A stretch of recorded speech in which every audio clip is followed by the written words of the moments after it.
What I want to do to set up this morning is, let me say this, I'm not a golfer, all right, so I excuse whatever ignorance I show about the sport here, but as we come up to the Masters, all right, it's one of the tournaments I actually like to watch, and it starts this week, all right?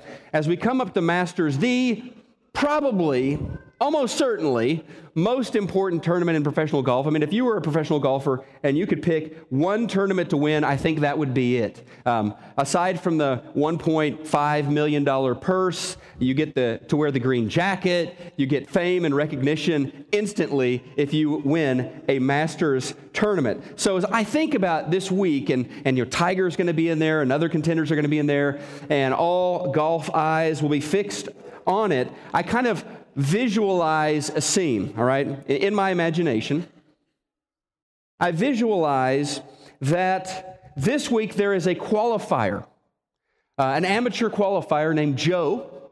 No one really knows who he is. No one knows much about him, but he makes it to Augusta to the Masters tournament. He arrives there for the 4-day tournament. The first couple of days plays really well. Well enough to continue on to make the cut. And at that point, as an amateur and kind of a nobody, he gets a little bit of recognition, and the press asks him about himself and where he's from and kind of what's his story. And he says, I'm from Camden, Arkansas. I'm a self-taught golfer. I've only been playing for 5 or 6 years. I just love the sport. And when they ask him, now that you've made the cut, do you think you have a realistic chance of actually winning the tournament? He says, well, I'm not really here to win the tournament. I'm here because I love golf and the amazing opportunity to play at Augusta with these top players in the world. That's really why I'm here. Okay, so Saturday he plays well, climbing up the leaderboard, climbs up near the top of the leaderboard. In fact, on Sunday next week, a week from today, this is my vision, he and Tiger Woods are paired together in the last group. They are at the top. He's only 3 shots behind Tiger Woods. And as the round progresses, it is a dogfight. It is really close. And as they make the walk up to the 18th tee, they are tied, right? Now, this is golf news. Even non-golf channels are beginning to tune into this. Because either way here, we've got a big sports story. A, Tiger Woods wins, breaks his drought of not winning a major championship. That's huge news. Or B, this guy named Joe from Camden, Arkansas, who nobody's heard about, wins the Masters, and that is gigantic news. So there they go. They both play their tee shot sensationally. The second shots land on the green.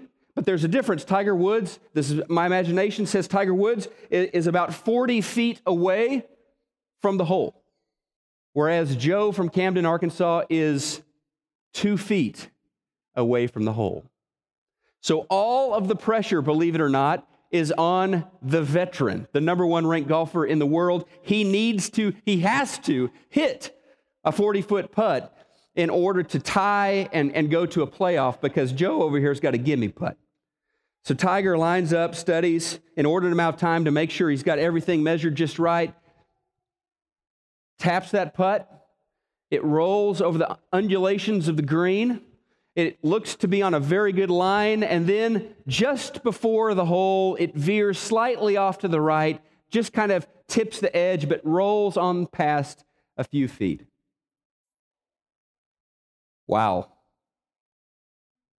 All Joe has to do is hit a gimme putt, a putt that I could probably hit 2 feet. So he studies, gets on his knee, kind of imagines. He doesn't want to take anything for granted.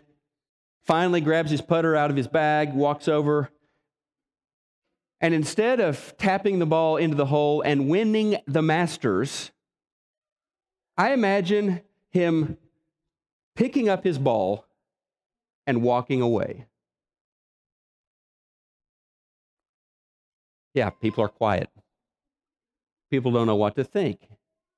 Finally, as he's apparently headed out to the parking lot, he does turn to a camera and he says, I'm a follower of Jesus Christ, and I've had a great week here at the Masters.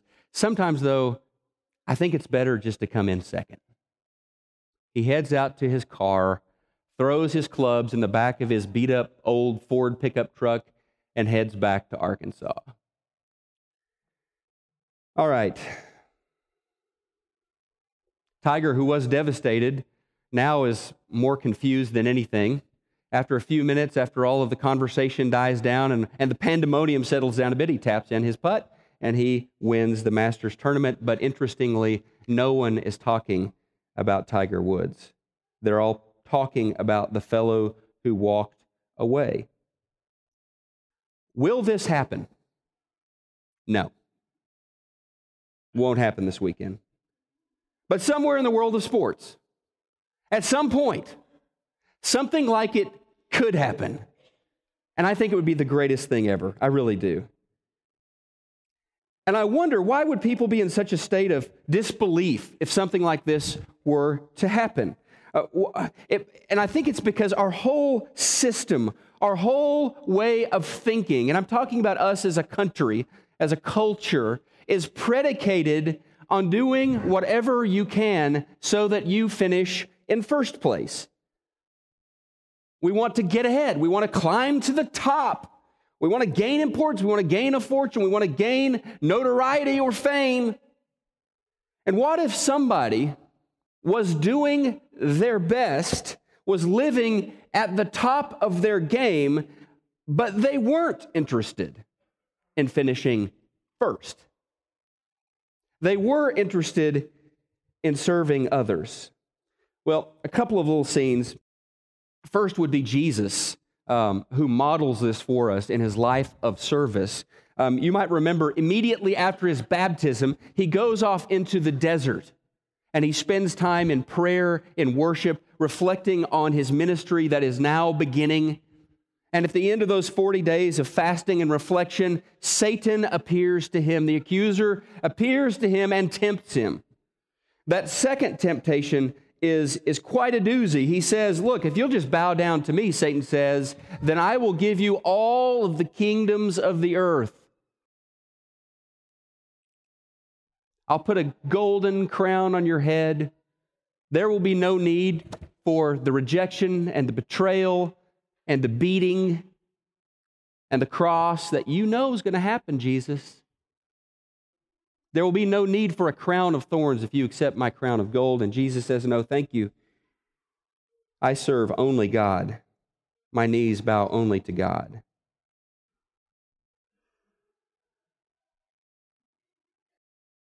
Let me tell you the story of another Joe.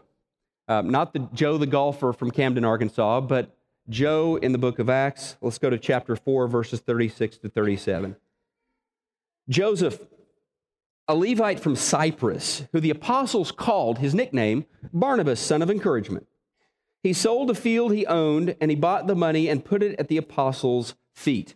What we know from these few words, as Luke introduces us to Joseph, to Joe, to Barnabas, we know that he was an outsider. He was sort of, I don't know that you would call him a nobody, but certainly not in the inner power circles of Jerusalem politics. He was from Cyprus, had a thick accent, couldn't tell you where the best barbecue in Jerusalem was because he wasn't from Jerusalem. He was not a high up in the hierarchy of Judaism or anything like that. He was a Levite. He was a temple assistant. But here he is, Joseph, better known to us, of course, as Barnabas. And he comes onto the scene as this person, this man who is very much shaped by the gospel. Very much a person who is choosing the way of the underdog, is choosing to live upside down. The system may say X, Y, or Z. He says, I follow a different master. I follow Jesus. And if you're a disciple of Jesus, then the Spirit of God is at work in you, in your heart, in your mind, in your behavior, to make you into a gospel-shaped person. And Barnabas, I think, helps us see what that looks like, okay?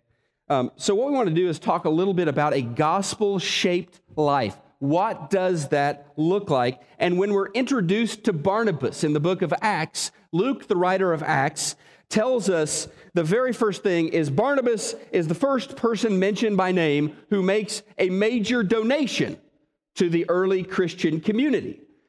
Joe had sold his field and given and laid the proceeds of that at the feet of the apostles. So basically goes to the church leaders, says, here's a pile of cash, no strings attached, do with it as you see fit. Because in that community, there were people who had means, there were people who had properties, there were people who were gainfully employed, there were other people who were desperate, who were needy, who didn't know where their next meal was coming from. So there is this spirit from Barnabas here of, let's see if we can use this to take care of some of the needs in our community. All right? Now, he really embodies a beautiful description Luke gave us in the previous couple of verses. So let's just jump back a little bit, rewind to Acts chapter 4, verses 32 to 33. This is from the Message. Luke describes this community. The whole congregation of believers was united as one heart, one mind. They didn't even claim ownership of their own possessions. No one said, that's mine, you can't have it. They shared everything. The apostles gave powerful witness to the resurrection of the Master, Jesus, and grace was on them all. So as Luke takes this beautiful image and he makes it real, makes it specific for us, he singles out Barnabas as one of the individuals that was right at the middle of what this community was about.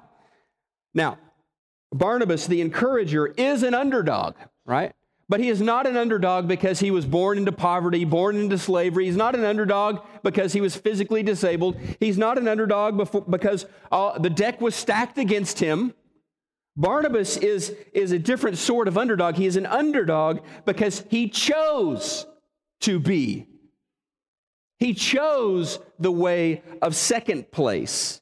He chose to live against the grain. He lived this gospel-shaped life. And when you are pulled into the gospel story, there are kind of two themes that are constantly emerging in your walk. They are passion for God and compassion for others. Passion for God, compassion for people. That's our vision as a church here at Prestoncrest, but we stole it. We ripped it off from Jesus, all right? Jesus said in Mark chapter 12 that life is all about fulfilling two commandments, loving God and loving others. That's what everything else hinges on. And so those are the themes that emerge in the life of a gospel-shaped person. Now, I want you to write this down. We're going to look at just 5 attributes, characteristics of Barnabas that really set him apart and show us what this kind of life looks like. The first one is this: the gospel causes me to be generous with my possessions, all right? To share, all right? Barnabas saw these needs. He saw that he could do something to help.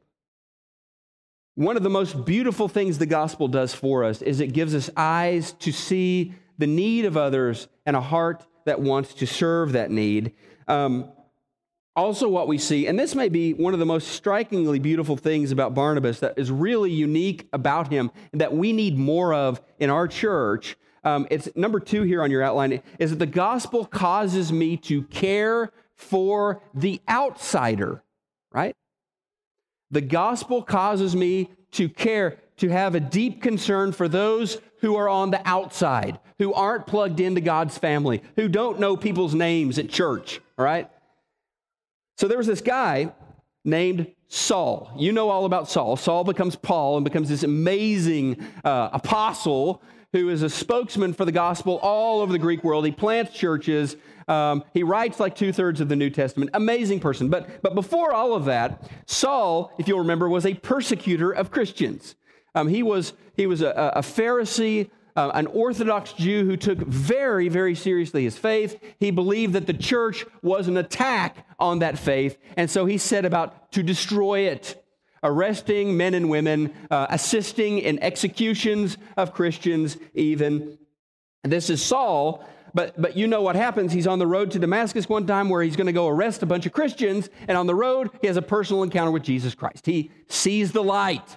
or is blinded by the light. Either one. And he experiences Jesus. He chooses to bow his knees to Jesus, to become a disciple of Jesus, to put Jesus as Lord of his life. All right. So great. Awesome. Wow. One of the church's greatest enemies is now a member. So he heads on down from Damascus at one point, or from a different city, heads on down to Jerusalem, right? And he shows up. Think about this for a second with me. Saul shows up at church on Sunday. Now, let me tell you, the brethren weren't too excited. This is the guy who had my cousin Eddie arrested, all right? This is the guy who had hundreds of people thrown in jail for following Jesus. And now he's showing up at church and telling us he wants to be part of wants to place membership at our church. They weren't excited about it at all. I mean, they're thinking you got to be crazy. There's no way we're letting this. This is probably just a scam so that he can gather more intelligence and do more damage to the church. But check out what happens. Acts chapter 9, verses 26, 28. This is my favorite part, really, of the story of Barnabas. The Message says this. Back in Jerusalem, Saul tried to join the disciples, but they were afraid of him. They didn't trust him one bit. Then Barnabas took him under his wing. He introduced him to the apostles. He stood up for him. He told them how Saul had seen and spoken to the master on the Damascus road, and how in Damascus itself he had laid his life on the line with his bold preaching for Jesus' name. After that, Saul was accepted as one of them, going in and out of Jerusalem with no questions asked, uninhibited as he preached in the master's name. So how does Saul make this transition from religious extremist, or dare I say religious terrorist, attacking innocent people, to being a member of the Jerusalem Church of Christ? How does this transition happen? Well, it happens because Barnabas vouched for him. It happened because Barnabas said, I'm going to sponsor this guy. I'm going to take him around. I'm going to introduce him around. And it isn't Saul who's telling his story. It's Barnabas that's saying, let me tell you his story. And so Barnabas says, look, he's good people. His conversion is real.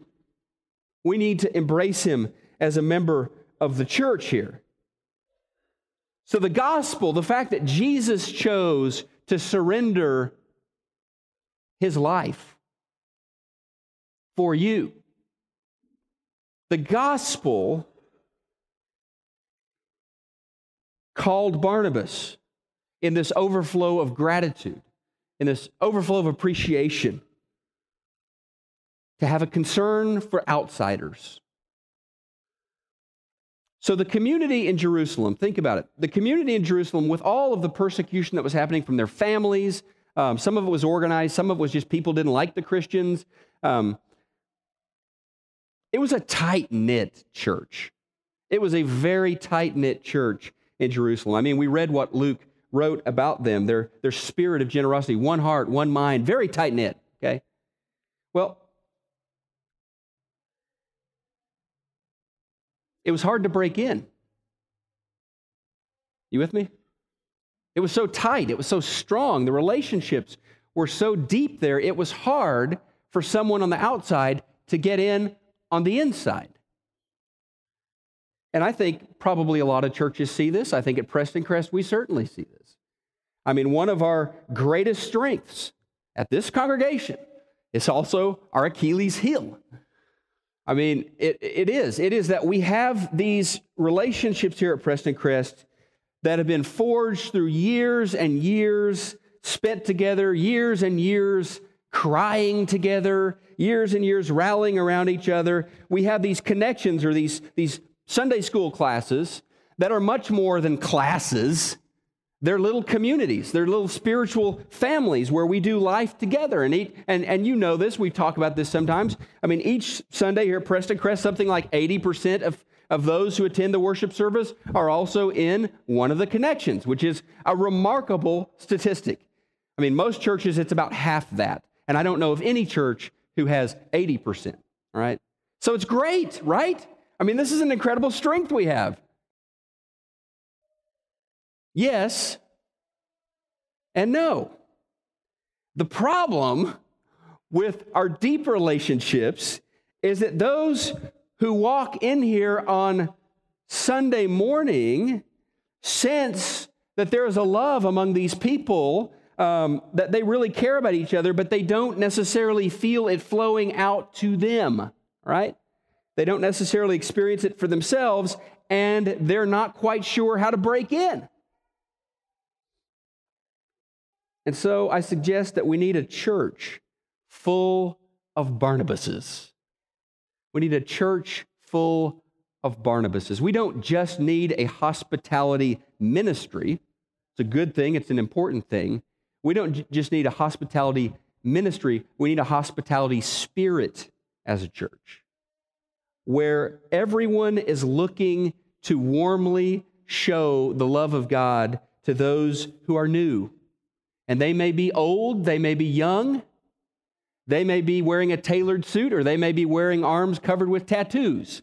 They may be socially awkward, they may be social butterflies.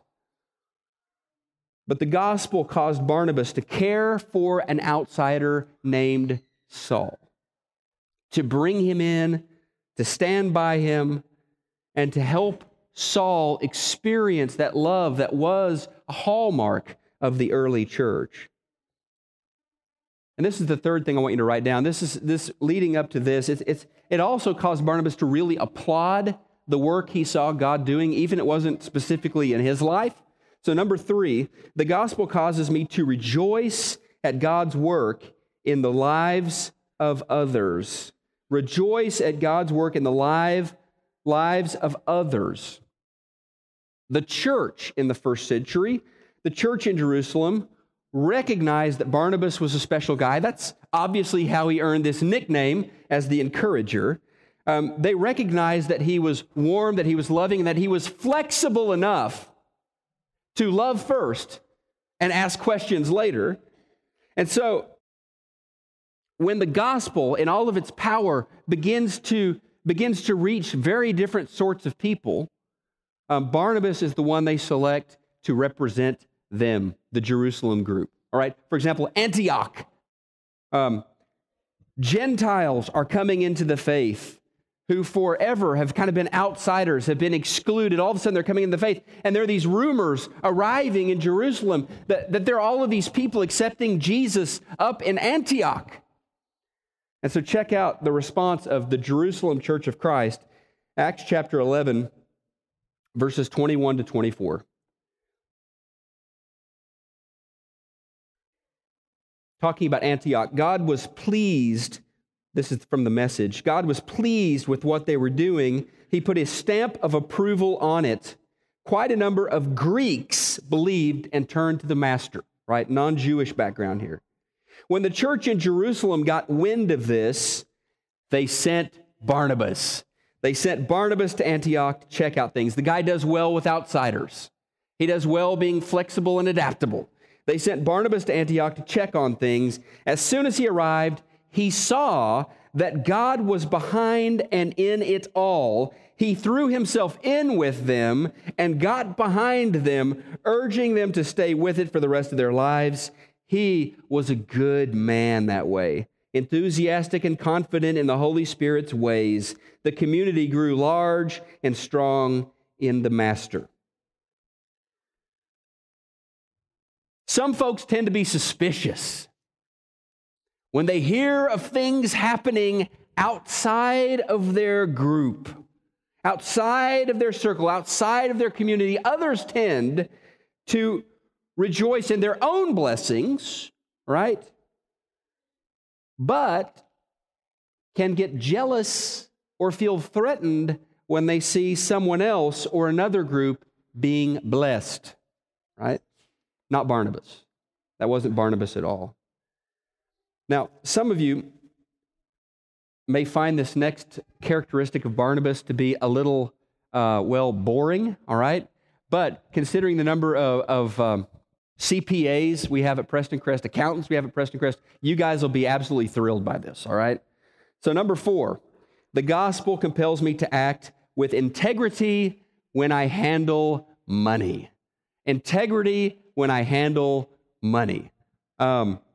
Many of the brothers and sisters in Judea, in Jerusalem specifically, were passing through poverty, misery. When the Christians up in Antioch, this new church plant up in Antioch that Barnabas is helping with, when they hear about the needs of their brothers and sisters down in Jerusalem, they decide to take up a collection. Let's just pass the plate. Let's have a collection for the poor saints in Jerusalem. So there's this money that's collected. And then when it's time to get this money down to where it needs to go, they trust Barnabas to do that. Right? They trust Barnabas to make sure the money gets where it's needed. Now, Saul goes with him at this point. We see Barnabas and Saul together a lot. And just we'll talk more about this in a little bit. But at this point, Barnabas is mentoring Saul. Saul is his protege, right? But they are the ones trusted to take this money down and get it where it needs to go. The thing is this, when you've been swept up in God's story, when you realize what He has done for you, you realize the investment that God has made in you, then you realize you aren't in first place anymore, that you belong to God, your money belongs to God, your talents belong to God, your time belongs to God, and you think, how can I be a wise investor with the fortune that God has given me? How can I do a good job taking care of, multiplying that which God has put me in charge of? So what we see with Barnabas, he isn't just generous with his own money, but he is trustworthy with other people's money, right? Now, you may be thinking, it's not necessarily a gospel thing. I mean, you can get an MBA, or you can have experience in accounting and get certified and all of this stuff. That's just good business practice, handling money well. Well, here's what the gospel does. The gospel motivates and inspires you to handle money well. Degrees and experience, positions, titles, CFO, CEO, they don't necessarily do that for you. You with me? I mean, Enron, anybody? WorldCom, Bear Stearns, Arthur Andersen. I mean, you can be eminently qualified in terms of your knowledge and your skill set and your experience, but be completely unqualified in terms of your heart to take care of money, right? You can have information without having transformation. That's what the gospel does. It transforms you. When it's unleashed in your heart, you believe that God has made a serious investment in you, and you want to honor that by handling it wisely. And if you're a leader, with handling other people's stuff wisely. The gospel also creates this spirit, this attitude where you begin, and this is number 5 this morning, where you begin putting an agenda ahead of your own, God's agenda. I mean, remember Jesus saying, seek ye first the kingdom of God? That's in first place now, not my agenda. And so number 5, the gospel fosters a sense of humility as I take second place to God's work. This is amazing. What I see in the relationship, what we experience in the relationship through the book of Acts between Barnabas and this new convert named Saul. Because what we see in this relationship is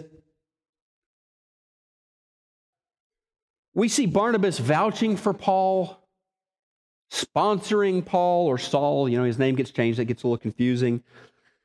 We see Barnabas then mentoring Paul, teaching Paul. We see Barnabas then partnering with Paul as they become missionary teammates up in Antioch.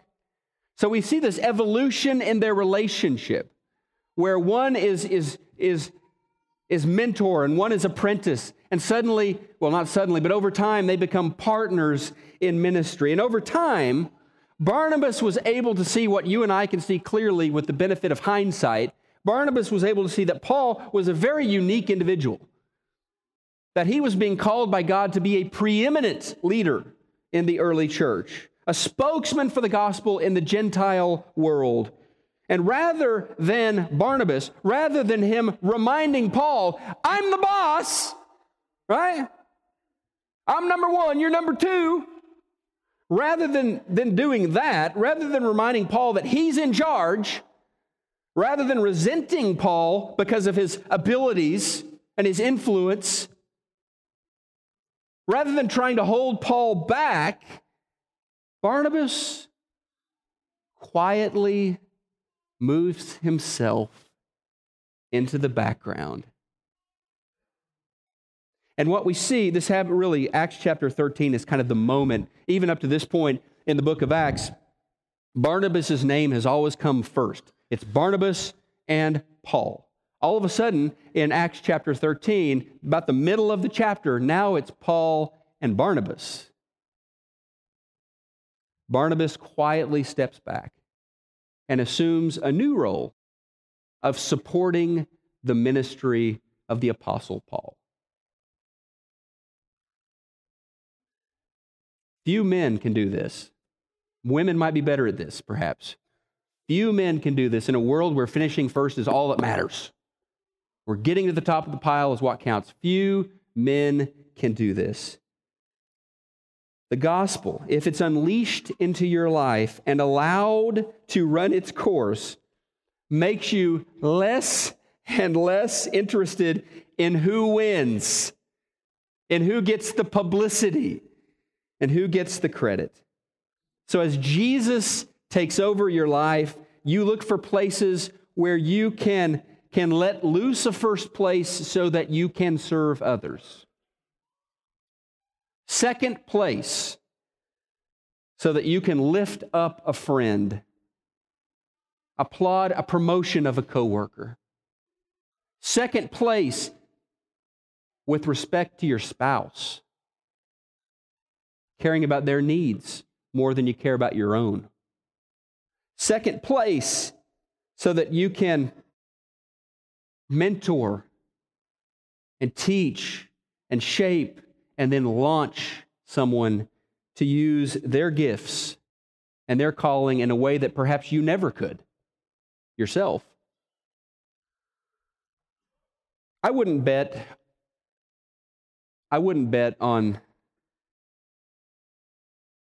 this Masters tournament that's about to start, that on the last day, someone who has the game, the $1 million, the green jacket, all locked up, that they're going to pick up their ball and walk off. I wouldn't bet on that happening. But I would bet on a gospel-shaped person choosing to put passion for God and compassion for others ahead of their own personal ambition. It starts, I think, with a sincere prayer. God, make me a servant. Just destroy that need I have to finish first. I think it grows as we look for places to encourage others, to serve the family of God. And as we look for outsiders and we help them move in to relationship with God and with His family. So if you're not a believer this morning, I think this is where it starts. It starts with you allowing Jesus to serve you. I think it allows with you saying yes to all that He accomplished for you, all that He won for you on the cross. Accepting the gift from Jesus of a life of significance here, a calling, and of eternal life beyond the grave. That's where it starts, letting Jesus serve you by saying yes to Him, saying yes to His lordship in your life, because He is a servant leader